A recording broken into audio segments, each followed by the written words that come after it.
السلام عليكم ورحمة الله وبركاته. عاملين ايه؟ يا رب تكونوا بخير. حلقة جديدة من برنامجنا الكرة من غير فلتر، وليلة كتالونية سعيدة والدوري ال29 من قلب الغريم، ويا نهار أبيض. أتمنى تكونوا بخير. عامل ايه؟ خلصنا عشان دي لا كورة ولا ده دوري ولا دي حلقة، فانجزنا بس. شعورك ايه بعد الماتش، بعد ما خسرت الدوري في قلب الكامب نو؟ يا عم ده يعني استغفر الله العظيم، يعني ده مش ماتش الواحد يتفرج عليه. اللعيبة أساسا مش طايقة بعض ولا حابين بعض من ساعة ما كل يوم نسمع على اتنين بيمسكوا بعض يتخانقوا، ده يدي اللعيبة بالقلم وده يمسك اللعيبة يديها بوكسات، يقعدوا يعملوا كده، يديله يلعبوا جولة وهو في الملابس، والواد يروح المستشفى، ومبابي يطلع لك من غرف التغيير ملابس طالع بيضحك في العربية بتاعته، ومنزل لك ستوري بعد الماتش والريال مغلوب 2-0 كاتب لك هلا مدريد. هتستنى من اللعيبة ايه؟ كان عنده بعد نظر الشامخ لابورتا لما اقول لك مش هينجح. قال لك ديمبلي احسن منه. يا ريتكم قال لك كنتوا هيبوظ خدتوه، اوضه يا اللبس. ريتكم احنا ما كنتوا كناش خدتوه يا عم. عايزينه اصلا، ما كناش عايزينه ولا كان عايزه، كان لابوه محمود لابوه كان عايزه. بس انا استوقفني حاجة. بس انت عندك حد زي هانزي فليك بالميزانية اللي معاه، يعتبر مصروف عليه قرابة 88 مليون يورو، واخد في حدود الست خمس بطولات. حد زي اتلتيكو مدريد دييجو سيميوني صارف 370 مليون، حد زي ريال مدريد صارف 220 مليون. ده طالع بموسم صفري وده طالع بموسم صفري. حالنا يصعب على الكافر. ما انت ما تجيش بالله عليك، ما تجيش تقارني الفرقه في عهد اربيلوه، يعني شابي لا، الونسو كان مش على يكمل. عهد اربيلو. انت من السنه دي والسنه اللي فاتت طوفان. ده الطوفان وده اللي هيحقق ما كذا، واللي اللي بيقول هيتعادل الكلام معانا ده، اللي هيعمل بيقول فرح. الكلام ده كان بيصدق كذبه، هو عارف انها كذبه، هو عارف ان الفرقه دي هتقع. هو على طول جمهور مدريد اغلبه بيبيع لك الوهم، بيشبعك الوهم ويفضل عايش فيه. ماتش السيتي بتاع الابطال، انت خرجت السيتي، كله طلع قال لك بلوه مدرب تاريخي. خرجنا السيتي عشان السيتي مستواه كان واقع، وتاني حاجه عشان مبابي ما كانش بيلعب، فاللعيبه مش كانت مش بتلعب على اكنها كده. منظومه واحده. هو جوارديولا خسر، مش بلوه اللي كسب. هو جوارديولا اللي كان بيلاعب ما هو ريال نفسه. مدريد كسب الماتش ده. افكاره هي اللي فاهم، خسرته. انا بتكلم ان ريال مدريد كسب الماتش ده بسبب ان مبابي ما كانش في الملعب. انت عندك ما انت لعبوا الموسم ده 7 ماتشات بالكلاسيكو اهو، كسبنا 6 وخسرنا الكلاسيكو من غير مبابي. اول ما بيرجع معانا عينك ما تشوف الا النور. الفكره كلها مش في المدرب برضه، يعني ده عهد. دي فرقه بيريز، هو اللي مؤسس الفريق ده. انا هجيب واحد هو دمية على خط المرمى، مم. خط الملعب، هو اللي هيمشي لي الدنيا. هينزل بقى يمتع اللعيبه، يرقص للعيبه، ما تفهمش يعني. صفقه زي بلوه تحس ان هو كان جاي. انا هنزل، انا هحاول اقضي رئيس النادي والجمهور عشان اطول في عمري في الملاعب شويه. تيجي تشوف تاريخه كلاعب، ما كانش عنده شيء يذكر. كان قمع على رأي بيكيه. راجل لا كان ليه في التيت ولا في الشريط. قبل سيبك من بيكيه، اللعيبه دلوقتي اصلا مسميها القمع بجد. هو القمع، هو ما كانش ليه شيء يذكر في الملعب ولا ليه ايوه، شخصية في الملعب. بس كان عايش على بس الترندات بس الحقيقة.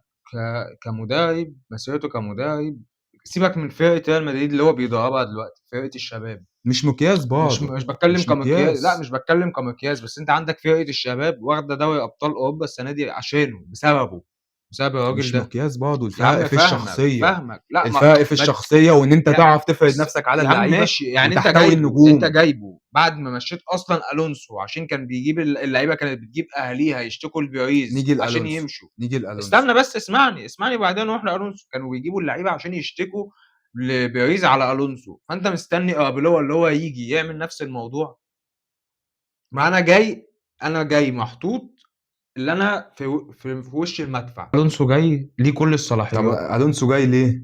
انا جاي لك في الكلام، كمل هو جاي، ماشي. هم ضاحكين عليه قالوا له تعالى انت ليك كل الصلاحيات، هتعمل كل اللي ما بدالك في النادي، زي ما كلوب وجوارديولا عملوا مع الليفر والسيتي مثلا. هو جه اكتشف اللي هو جاي حضانه، اللعيبه كلها ما بتحبش المحاضرات ولا بيحبوا بس الشغل التكتيكي. مشروع ليفربول والسيتي في صلاحية كاملة للمدرب، عكس انا مدريد ده بالظبط، ما مشروع ده اللي انا بقول لك بيريز. عليه، هم جم قالوا له انت ليك صلاحيات، هو جه قعد بعدها بفتره اكتشف اللي هو ملوش صلاحيات اساسا. ما هو محدش يصدق بيريز. انت في الاول وفي الاخر حد زي اللي هو حد زي الونسو.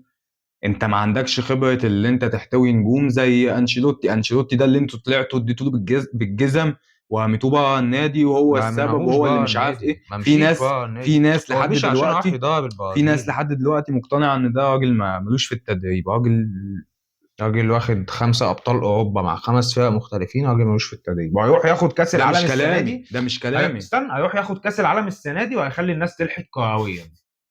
ده اديني ده قلتها لك ده اهي. ده مش كلامي، بس في ناس لحد دلوقتي من جماهير مدريد شايفين كده. اللي فاهمك. شايف كده محتاج يروح يتعالج. انت الراجل ده في ناس بحجم كريستيانو وبنزيما ومودريتش وكروس، شوف كان بيحتويهم ازاي. انا الاب بتاعكم يا عم، انا ممكن اديك مثلا مساحه في حته ان انت تنزل تجرب فيها، اعمل اللي بيريحك في الملعب. انشيلوتي كان مريح اللعيبه. ما هو الفرق بين الونسو وانشيلوتي، انشيلوتي كان بيعرف، كان المصلح الاجتماعي بتاع النادي، بيعرف يدير اللعيبه بالظبط، ما ازاي مش اللي هو ايه نفسيا هاخد في الفتره وذهنيا دي، وكده. مش هاخد جنب مع فينيسيوس مثلا على مبابي، مش بالظبط، هاخد جنب مع مبابي على فينيسيوس. بالظبط. وكان بيعمل، ما كانش بينزل التدريبات، كان بيقول للعيبه انزلوا اعملوا اللي انتوا ما هي عايزينه، انزلوا ماشيه، اتفسحوا. شايفها بالظبط. ماشيه. اول ما نخسر ماتش يقول لنا تعالوا ننزل، انزل ابص على التدريبات اشوف في ايه المشكله. بس ما كانش بيعمل اكتر من كده. فانت مستني اللعيبه دي واخده 2 ابطال مع انشيلوتي تروح لالونسو يقعدهم بالمحاضرات ده ساعه عيب، ونص ده ولا عيب، ساعتين؟ عيب رئيس مش النادي. بتكلم في عيب رئيس، هي اللعيبه نفسها اتعودت على كده. بالظبط اللعيبه بس. اتعودت انها بتنزل تعمل اللي هي عايزاه، الراجل مديهم حريه في الحلول الفرديه كلها. جم مره واحده لا، انتوا لازم تبقوا منظومه، لازم 1+1=2، لازم تعملوا ما كل هو ده حاجه عيب تخدم بيريز، المنظومه. ده عيب بيريز. والمفروض تشابي الونسو كان خد الصلاحيات زي ما اتفقوا معاه، زي ما اوهم الجمهور ان احنا اتفقنا معاه. ما هو لما اكتشف ان هو مش واخد الصلاحيات دي كلها مشي. انت مشروع زي ده، انت المفروض بعد الحقبه الاخيره الجيل التاريخي لما خلص خلاص، تعال ما نشوف الكوره دي دايره ازاي ونواكب العصر. هنعمل مشروع مدرب بكام لاعب شاب على الكلام كام ده ما لاعب ينفعش مع نجم. ريال مدريد. الكلام ده كله بيقول ما ينفعش مع ريال مدريد، وجبنا بقى وحققنا وسوينا طوفان ومش عارف مين، واللي هيتعادل معانا هيعمل فرح، واللي هيعدي نص الملعب هنذبح له عجل، واتنين موسمين صفريين على التوالي. ماشي، ما قعدنا نقول كل الكلام ده، وانت عندك اهم واحد او اهم 2 في نص الملعب اللي هم توني كروس ومودريتش، دول مش موجودين. ده انا حاسم الدوري عليك براشفورد وفيران توريس. حبيبي يا معلم راشفورد، انا اسف يا كينج، انا اسف، خد بعضك وامشي على انجلترا. حافظة يلا العلاقات. مع السلامه. كفايه لحد كده، هي اتنهت حلو وبدات حلو، خلاص لحد هتشتروا كده. عقده، هتشتروا عقده بعد لا الماتش. مفيش الكلام ده. وفيران توريس هيجدد عقده ده بعد فيها الماتش. تجديد مدى الحياة دي، ممكن يجدد ويقعد يكمل دكة ونشوف حد بديل ليفا. بس راشفورد 30 كتير عليه. وكعب اولمو في كام سنه؟ لا اولمو ده يعني كيفني، اولمو ده مزيكا، اولمو ده لسه جاي ما كملش يا اسطى. احنا ممكن كريستنسن نمسكه نديله علقة اول موسم عشان نسجل اولمو تاني اصلا. لسه في ازمة في الواد يا عم. نروح نسخن كازيميرو وفالفيردي ونتعشى بيهم. فالفيردي رايح البايرن، وفي كلام ماكاليستر رايح البايرن. نجيب وسط بس مش هنجيبه هنقعد عليك وفي يلعب 90 كلام سنه ننزل نلعبه باك يمين وباك 90 شمال. سنة مين؟ 33 ده سعر، ده سن مناسب لبرشلونة دلوقتي. ايوه ايوه ده شاب، الشوجر دادي بتاع برشلونه. شاب واعد. والله العظيم بيصرف لكم على النادي. شاب واعد ده يا ابني، انت ما تعرفش الكلام ده. عندنا كازيميرو رايح يعوض مكان لا، تشاوميني رايح يعوض مكان الاسطوره كازيميرو في مانشستر طب ده بقى يونايتد. بيضرب الاخصام. بقى بيضرب زمايله في الفريق. بس ما تفهمش ايه اللي وصل اللعيبه دي كده. هو حرقته على مبابي ان هو مبابي لا ده صاحبي في الفريق ابن بلدي انا والله كنت كنت مقلق النهارده اروخو يسيب الملعب كله وراح داخل شايل تشاوميني، يقول لك عشان ابن بلدي. كنت لا مقلق بقى والله. لا، بتراضي ما ولاد هو بلادها بقى يعني لا بس انت والنهارده تحس ان بالذات. برشلونه كانت نازله واخده تعليمات اصلا، ان هي يعني كان ايه مديهم تعليمات ما تنزلوش ترخموا على اللعيبه، لا حتى لما تجيبوا جول ما تحتفلوش بوكسات ولا الكلام ده، يعني تحس ان بعيدا عن انت كده بتشوف نسخه محترمه من برشلونه. اسمه محترمه مين اللعيبه كانت بس نازله لا، تفزع اللعيبه ونازله كانت تضرب. نازله اللي عماله تضرب كتاف وحاجات من مش تحت بتكلم لتحت. لا، انا بتكلم بتكلم لو الكلام كانوا ده. جابوا جول مثلا كان ممكن يقف يحتفل زي بوكسنج كده مثلا ولا حاجه، اللي هو بيستفز لعيبه ريال مدريد. فهم يعني دي حاجه هم ما وصلوش ليها يعني. فليك سيبك بقى من كلام البوكسات والكلام ده، نيجي النهارده قول لنا ايه رايك في اللعيبه كده. والله اللعيبه ما يستاهلوش اللي هم حد يتكلم عليهم. والله يعني اللعيبه تحس ان هم يعني ما لهمش اي 30 لازمه في الملعب. كانش فيه نفس ولا روح. نازلين ما بيعملوش اي حاجه، اللي احنا نازلين نمشي رجلينا وخلاص. يعني انا لو بلعب والله هلعب احسن منهم. انت يا عم لو بتلعب هتلعب احسن منهم. قال لك نلعب عشان لو انسحبنا هندفع غرامه وخصم يا عم نقط والله كانوا كبر انسحبوا دماغك. وأقام لهم، والله كانوا انسحبوا وأقام لهم بدل القرف ده. يعني ما عملوش أي حاجة، دخلوا منطقة ال 18 عند برشلونة حتى لو مباصيين انسحبوا 22 كورة. مش هيفرق في يا حاجه. عم في داهية، في ده مش عندهم فارقة. احمد دياب الاسباني هيخصم لهم 3 نقط بدل 6. خط يد. ما لهاش لازمة، ما لهاش لازمة. يعني أنت نازل عملت إيه في الماتش؟ ولا أي حاجة. نازل شويت لي 7 كور في الماتش ولا 8، شوطة واحدة على الجون، أنا استفدت بيها إيه؟ والكوره كانت اوفسايد، مش فاهم. 5 6 ولا كانوا اوفسايد. وضربة الجزاء اللي يثبت لك برضه اللعيبة نازلة ما لهمش أي نفس الماتش، ولا نفسهم في أي حاجة. إحنا عايزين نمشي رجلينا كده وخلاص. ضربة الجزاء بتاعت بلينجهام ما حدش يتخانق ولا حد عمل حاجة، ما حدش يعني يتكلم، الكوره ده، ما حدش يتكلم طب وما حدش اقول عمل لك حاجة. على حاجه، هي ضربه جزاء بس لا انا مش شايفها ضربه جزاء. انا هعادي بقى الكل دلوقتي، هي ضربه جزاء بس انا مش شايفها ضربه جزاء. ان جينا للحق، قول لي لقطة لا مش الشاوميني. تشاوميني دي حاجه تانية. الماتش الكلاسيكو اول الموسم لما هويسن نط ادى الكوباسي في كوره، قال لك تدخل عادي، اصل الحكم مش عارف مين الكونغولي، قال لك ما فيهاش حاجه، اصل الحكم مين اللي في بط كينيا، قال لك ما فيهاش. انا دي مش شايفها فيها حاجه يا عم، واعمل اللي انت عايزه. و لعيبة ريال مدريد موافقاك يا رأي. لعيبة ريال مدريد لا قامت اتخانقت مع الحكم ولا قامت اعترضت ولا عملت أي حاجة، ولما الماتش خلص ما حدش فكر إن هو يروح يتكلم مع الحكم زي كل ماتش لما بنتظلم في حاجة في التحكيم يروحوا كلهم يلفوا حوالين الحكم ويقعدوا يتخانقوا معاه ويعملوا. ما حصلش الكلام ده. مصلحه، خدنا الدوري من سكات، هو ط في الكامب نو خلص. طبّقتوا الميم اللي هو أنتم بتحتفلوا حرفيًا بالدوري، بتحتفلوا بالكلاسيكو. ما هو احتفلنا الكلاسيكو بالنسبة بالكلاسيكو، لكم بطولة. احتفلنا بالكلاسيكو. رفعتوا كاس الدوري، ما هو رفعتوا كاس الكلاسيكو بعد ما ما هو انت كسبتوا. لما تيجي بقى بعد عمر قصير ان شاء الله 3 4 سنين، ابقى مثلا متساوي معاك في الدوري 33 32، نبقى قريبين من بعض، يبتدي بقى بيريز يفوق لك، لا احنا دلوقتي قدام موقف احنا لازم نفوق، لازم نعمل بقى منظومة ونعمل مشروع قوي ونبتدي بقى نتكلم في اللي جاي، نبقى فريق حديث مش فريق الهاوي ده. احنا انزل شوف لي ولادة في البرازيل، لم لي 7 8 لعيبة ابني بيهم فرقة. ما مش هتشوف الكلام ده، بس ده امتى؟ بعد كام سنة. انت دلوقتي مفيش الكلام ده. يا عم إحنا نشوف هو هيجيب مين بقى السنة الجاية. في كلام على جوزيه مورينيو، بس هو طلع أصلًا نفى الكلام ده بنفسه. ده لو جه مش هينفع مع اللعيبة أصلًا. أيوه لو جه مش اللعيبة في بينها وبين بعض مشاكل، معاهم مدرب من غير شخصية. هتجيب لهم مدرب عنده شخصية بيعمل مشاكل مع اللعيبة، مع شفت يا لعيبة. رئيس جامعه يمسك حضانه والله أنا العظيم مش ده فاهم. هبل. يعني أنا فاكر اللي أنا شُفت قبل كده كان هو استبعد بيدرو ليون عشان نزل في ماتش جاب جون في نَفْسه أو كان بيلعب وِحِش. فجُم سألوه في المؤتمر الصحفي بعديه قالوا له: "فين بيدرو ليون؟" قال لهم: "أنتم محسسينّي إن أنتم بتتكلموا على كريستيانو والّا مارادونا، ده بيدرو ليون، لو لعب حلو هانزّله، ما لعبش حلو مش هانزّله." أنا لمّا تصدق بقى يجي فينيسيوس ما لعبش حلو فيختفي، فالجمهور يجي يقول لك فينيسيوس عنده فينيسيوس. معاه في بينه وبين جوزيه مورينيو مشاكل لحد دلوقتي بسبب ماتش بنفيكا. الواد اللي راح قال له كلمة عنصرية كده والّا شتمه. بسبب الماتش ده هو نفسه فينيسيوس مش طايق اللي هو لأ، مش طايق جوزيه مورينيو مورينيو. عنده مشكلة في الماتش ده بسبب قال لك الحكم نازل معاه تعليمات في ورقة أسامي اللعيبة اللي هتتوقف في الماتش الجاي ما تدّيهاش كروت، طلع يتكلم لك في الحتة دي. هو انت عندك يعني زي ما هو بيقول كده، هو جوزيه مورينيو مش هينفع مع لعيبه ريال جوزيه مورينيو مش هينفع مع لعيبه ريال مدريد، عايزينه يمشي. وفينيسيوس الناحيه التانيه مش عايز يجدد لحد دلوقتي، يعني بقاله سنه ولا حاجه مش عايز يجدد لحد ما يشوف مين المدير الفني الجديد. يا ابني طب ما يا حتى يا لو ما مؤمن، جددش محدش عايزه اصلا. ما حدش عايزه. نفسي نعمل واحدة لويس فيجو. خدوه والله هيبقى هو احسن لنا. فينيسيوس، امبابي، رودريجو، أي حد هييجي يسد لي الشمال أنا هو متشكر، أي حد من خدوا ال3. اي حد. لا رودريجو ده ان شاء الله يروح ارسنال، ما يجيش هيروح عندي. البايرن باذن الله. لا يا عم. في كلام ان هو يروح البايرن. يعني لا لو لا جالنا جاله. امبابي او فينيسيوس يا عم انا سديت الشمال وشكرا، مش عايز حاجه تاني. اي حد هينزل خدوا يتحنكش فينيسيوس خلص. والله، او خدوا مبابي مش عايزينه كده كده. هيسيب يخف المشاكل اللي عندنا ويجي يعمل لكم انتوا مشاكل. هيعمل لنا مشاكل في إيه؟ احنا لاقيين ناكل اصلا. هيبيع لكم تيشيرتات بس هيعمل لكم احنا مشاكل في لاقيين اوضه ناكل والله، اللبس. ما حد هيقدر يجيبه. اصل انت يا- عندك النجم يامال، نجم الفرقه يامال، انت بعديه رافينيا. متخيل ان فينيسيوس ولا مبابي لما يجوا الفرقه ويامال نجم عليهم دول هيسكتوا؟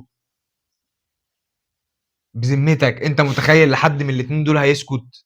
لا فشوف الاثنين مع بعض في نفس النادي وبلينجهام بس انت معاهم. بتتكلم كامكانيه لاعب، كبروفايل لاعب، انت ما فيش زيه اصلا دلوقتي.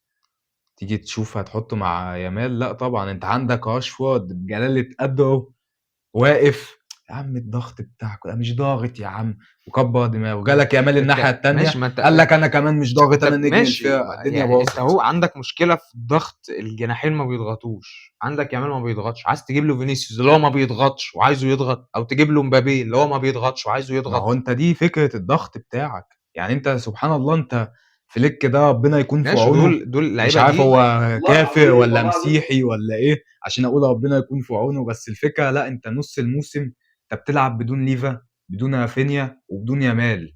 نص اغلب الموسم انت والله يعتبر. العظيم الدوري الاسباني ده يعني حضانه والله العظيم، ده يعني حاجه مقرفه. انت ما عندكش سيطره على اللعيبه. انت عندك واحد زي انريكي الماتش اللي فات، تمام، عندك لعيب زي عثمان لما ديمبلي طلع مع، ديمبلي الدقيقه 30، يا ابني سيبك الدقيقه سيبك 60 قصدي. سيبك من ان انا طلعه الدقيقه 60، لعيب معاك بالون دور. ديمبلي كان ايه دوره الماتش اللي فات في ماتش البايرن؟ ولا اي حاجه، انا واقف على الخط. لا ولا واقف على الخط ولا حاجه. انا مش هعمل اي حاجه غير ان انا بلعب على بافلوفيتش، مش خلي بافلوفيتش يستلم كوره. بالظبط. مين بافلوفيتش اللي حتى انت ماسك له لاعب؟ هو بالون اهم دور. واحد في منظومه حتى انا البايرن شفت بالنسبه لما لانريكي. جابوا جميل. ديمبلي بعد الماتش، ايه؟ في مؤتمر صحفي بيسالوه، قالوا له انت طلعت ليه؟ قال لهم انا لو ما بجريش في الملعب وما بضغطش انريكي هيطلعني. تعالى بقى شوف الكلام ده، تعالى طبقه بقى على الدوري الاسباني. تعالى بقى بص. يبقى قابلني بقى لو اس- رديت على احنا جينا في النقطه دي، شفت حته ديمبلي اللي بقول لك عليها دي، تعالى قدامها فينيسيوس بالظبط. الكلاسيكو اللي فات بتاع شابي الونسو، كنا كسبانين 2-1 وبيطلعوا الدقيقه 60 عشان ينزل رودريجو، ده بيعترض، انت ليه بتطلعني؟ انا ما ينفعش اطلع من الملعب. طب يا ابني انت ما بتلعبش، ما بتضغطش، ما بتفيدش المنظومه في حاجه. لا انا لازم العب، بس لازم افضل في الملعب، بما انك ما ينفعش افضل في الملعب، ما ينفعش اطلع بره الملعب. بما انك جبت سيره ماتش البايرن وباريس، احب افكرك بحاجه. شوف ده معاه ميزانيه بكام، وعامل فرقه نجوم، والتاني يا الناحيه حبيبي يا التانيه. حبيبي انا بص مش فليك، بكلمك بص فليك بشويه مكوجيه عامل ايه. ام فليك. فليك ده عمي، فليك ده اديله التحيه واقف اديله انريكي التحيه. فريقه مسجل في الابطال 73 هدف، كامباني فريقه مسجل 63 هدف. حد زي فليك بشويه المكوجيه الكسح دول 73 هدف متساوي مع انريكي اللي وصل نهائي. انتوا بتقولوا ايه يا عم؟ انتوا بتقولوا انتوا مجانين، يا انتوا ابني مجانين يابا، ده عمي ده. خلاص اتنططت وخدت اللقطه. النقطه بقى اللي انا بكلمك فيها عقليه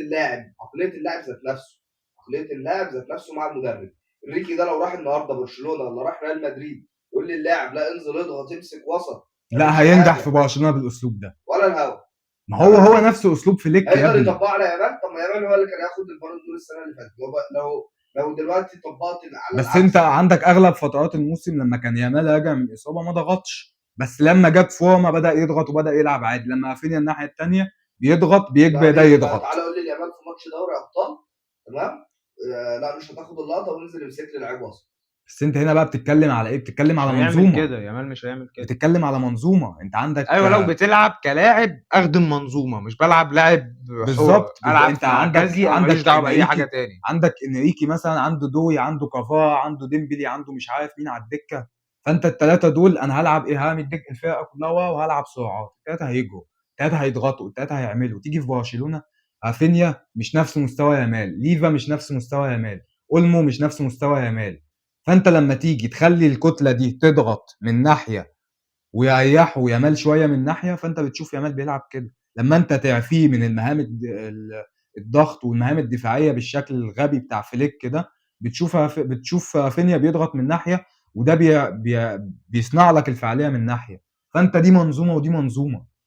حد زي انريكي لو جه مسك برشلونه دلوقتي هيلعب بنفس الاسلوب غصب عنك. انت مش هينفع تخلي ده يضغط 100% وده يضغط 100%. انت لو ضغطت 100% بيامال خسرت يامال هيجي في هجمه مثلا مش قادر يطلع يدي الانطلاقه، خلصت شكرا.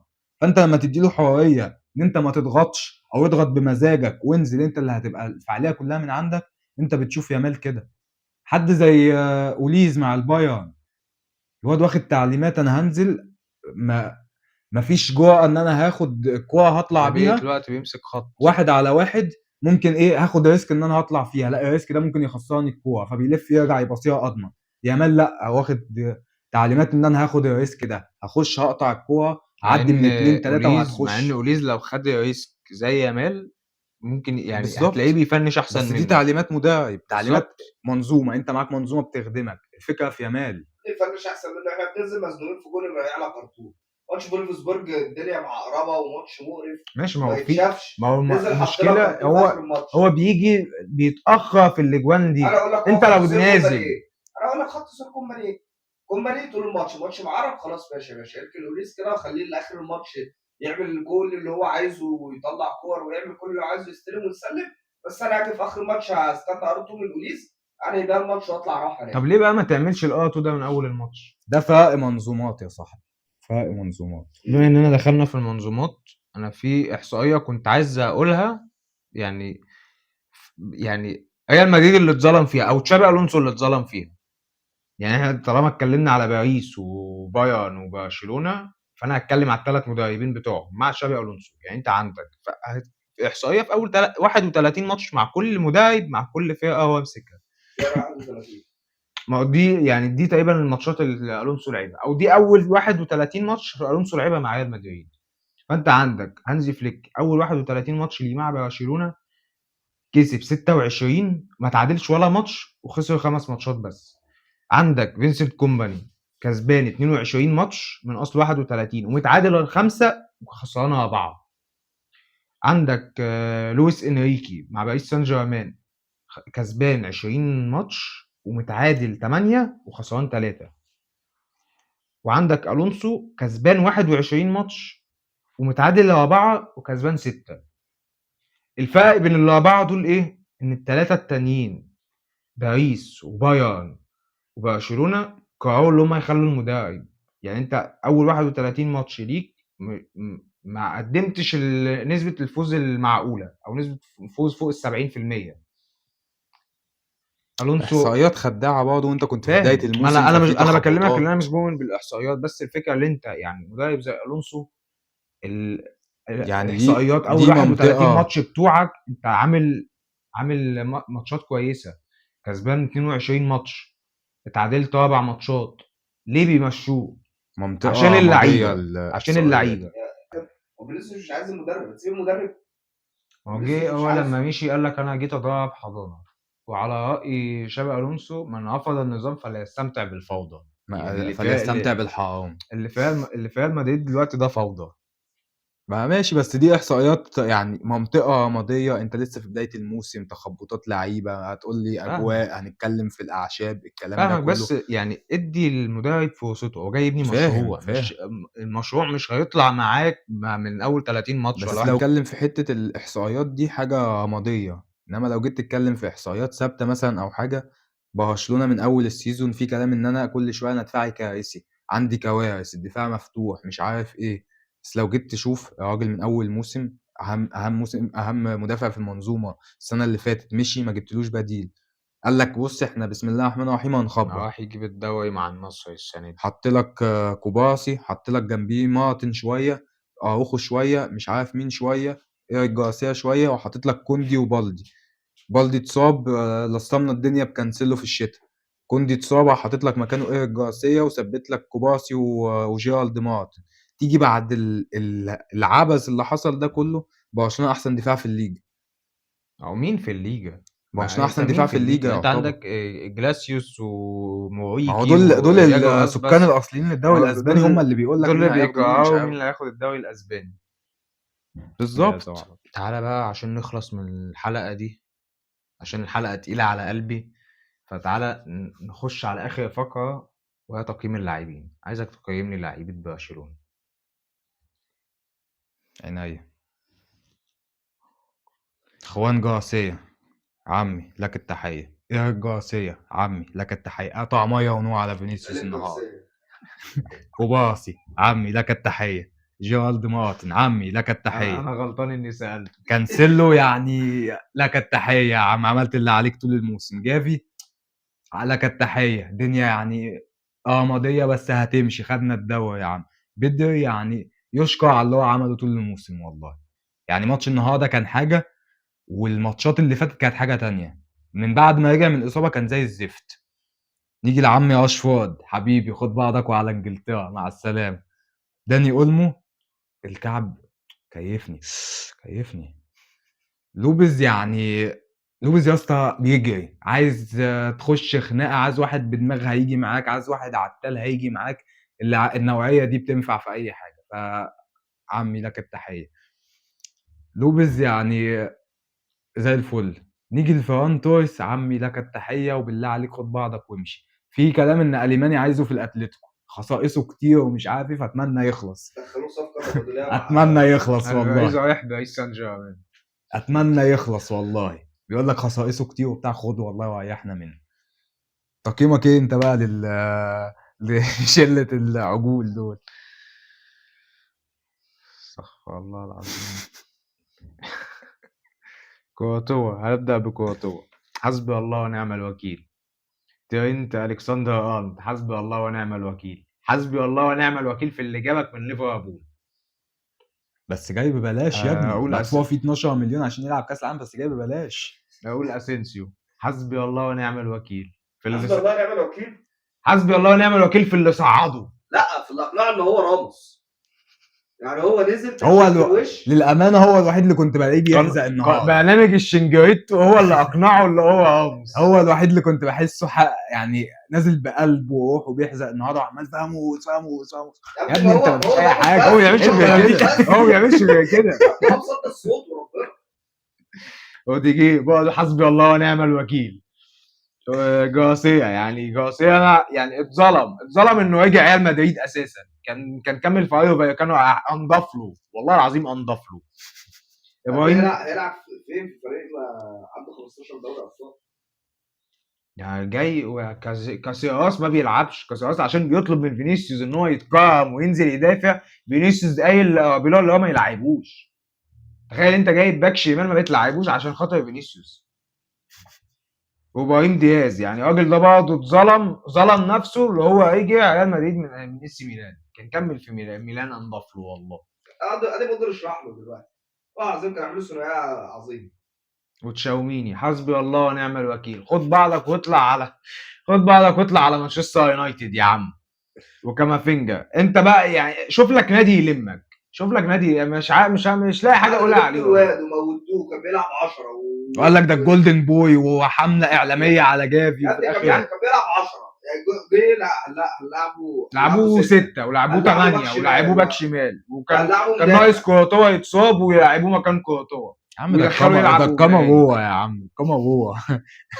وبلينجهام، حسبي الله ونعم الوكيل فيك. يعني يا رب تشوف لك نادي انجليزي. يا ريته كان راح ليفربول. يا ريته كان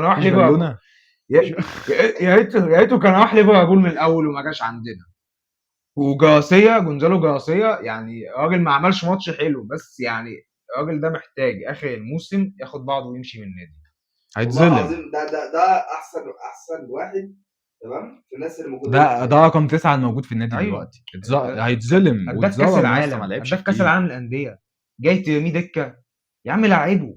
حاول ان انت تخصص مبابي وفينيسيوس يمينه وشماله وخلي ده في النص. ما بيلعبوش.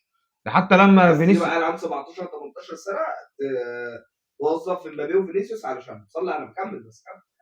يا عم عنده 21 ولا 22 سنه. مهما هداف كاس. يا عم عنده 50 سنه. هتلاعبه على مبابي وفينيسيوس. انا فاهمك اللي هو ما بيبيعش تيشيرتات، ما بيعملش دعايه زي اللعيبه دي. بس الفكره اللي هو برضه يعني مهاجم بيخلص. يا عم ده لما كان بيروح يجيب ابوه وامه يطلعوا الفلوس يقعدوا على طول. ما تلاقي ابوه هتلاقيه وحيد يا اسطى. وفينيسيوس، يعني حسبي الله ونعم الوكيل فيك. يعني انت سبحان الله انت مقدم مستوى استنى اتكلم على اللقطه دي. استنى يعني ضايب مستواه في 10 من بعد ما خسر البالون دور. يعني ده مستوى واحد ياخد بالون دور 300 سنه على التوالي. يعني ما لوش اي 30 لازمه ومش عايز يجدد. يعني انت يا مؤمن، انت كريستيانو جه طلب منك تزود مرتبي تخليه قد ميسي، انت قلت له اطلع بقى، جالك قرار ازاله واحترامي من النادي. ده عمال يتشعط عليك يقول لك لا انا مش هجدد غير لما اشوف انت هتجيب لي مين يضربني. يجي ايه كريستيانو جنب الاسطوره فينيسيوس. يا عم اقعد يا عم اقعد يا عم ده يامال معاه 2 دوري وكريستيانو معاه يامال معاه 3 دوري وكريستيانو معاه 2 في 9 سنين. كريستيانو معاه 5 ابطال. هتيجي في الاحصائيه دي. روبرتو معاه 2 دوري وزيدان معاه 1. طالما دخلنا في الاحصائيه زيدان معاه بالون دور. ميسي معاه 7 8. كلهم مسؤولين، خلينا ساكتين ماشي. بقى. واخر لقطه هتكلم عليها عشان نقفل، اللي هو فينيسيوس خسران والجماهير بتستفزه وهو جاي واقف الجماهير يعمل لهم كده. يعني انت في ماتش دوري يا ابني، في ماتش دوري بتعمل ايه؟ 15 ابطال انت جايب منهم كام كان يا مستني ابني؟ يعمل كده شوط، والشوط التاني ينزل يعمل كده، الحكم يحسب 6 وفاكر 7 شوط دقايق. اضافي، لا فاكر اللي هو يحسب شوط اضافي يعمل لهم 36 دوري، 36 الباقيين. 35 دوري، انا مش عارف يعني كام. مش هنجيبهم ان شاء فاهمك الله. والله. يعني اللي هو انت نازل، يعني هو كان خايف يقول للعيبه انا معايا، انا جايب 2 دوري ابطال، فبقى شويه يقولوا احنا معانا 6 اكتر منك، فجه قال لهم 15. 6 مين؟ امال انتوا كام؟ 6 مين؟ كام؟ احنا بنعافر في الستة بقالنا 100 سنة. 5 يا عم، 5. هنا وهنا ما مش عارفين نجيب السادسة يا عم. انت جبت السادسة؟ انا جبت ال 12. ده كان رأينا. المهم رأيكم، ما تنسوش تعملوا لايك وسبسكرايب، وتقولوا لنا رأيكم في الحلقات اللي فاتت والحلقات الجاية. ولو انت على اليوتيوب اشترك على القناة. وتحياتي دوري سلام. 29 من قلب الغريم. سلام.